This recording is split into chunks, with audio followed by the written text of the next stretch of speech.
this is Randy from the Lamb of God, and you're watching the Kerrang podcast. And I'm here to tell you about 5 of my favorite books of all time. I read a whole lot, so I had to write a list of read a lot. The first one is called Hardcore Zen, the truth about punk rock, the truth about reality punk rock and monster movies. It's by a guy named Brad Warner, who was in a legendary hardcore band called Zero Defects from the Akron, Ohio area. He moved to Japan and became a Buddhist monk. And the book deals with the nature of reality. It's pretty interesting. It'll open your mind, I think, if you read it, whether you're religious or not. That's really well written, and anything to do with punk rock is good too. The second book is called All Over But the Shoutin' by a Pulitzer Prize winning author named Rick Bragg, B-R-A-G-G. And it's basically about him growing up poor in Alabama and how his mother sort of supported his family as he was growing up. And he went on, like I said, to become a Pulitzer Prize winning journalist. It's a really brilliant book. It'll make you tear up at times. Just really, really well written.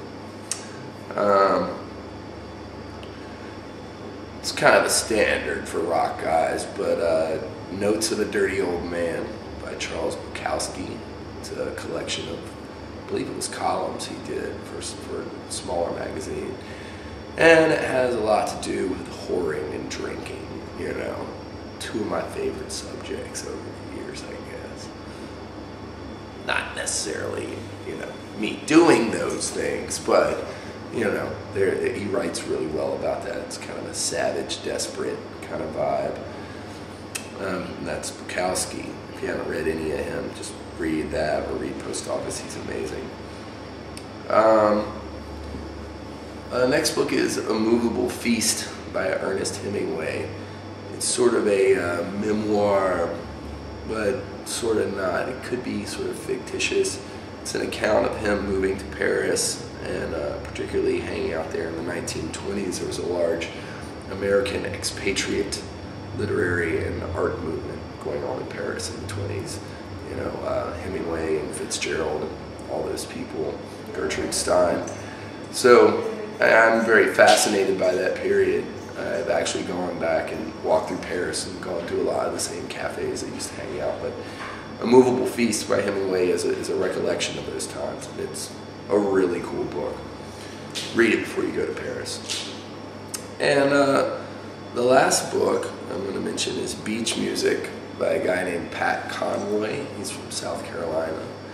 And it's not really heavy reading or anything, but he is absolutely one of the best storytellers there is. He wrote Prince of Tides, The Lords of Discipline, The Great Santini, The Boo, all sorts of stuff. And my dad turned me on to him. He's a Southern writer, and being a Southern dude, I enjoy Southern literature. So one of my favorites of his is called Beach Music. So stop looking at the fucking computer, go to the library, check out a book, expand your mind.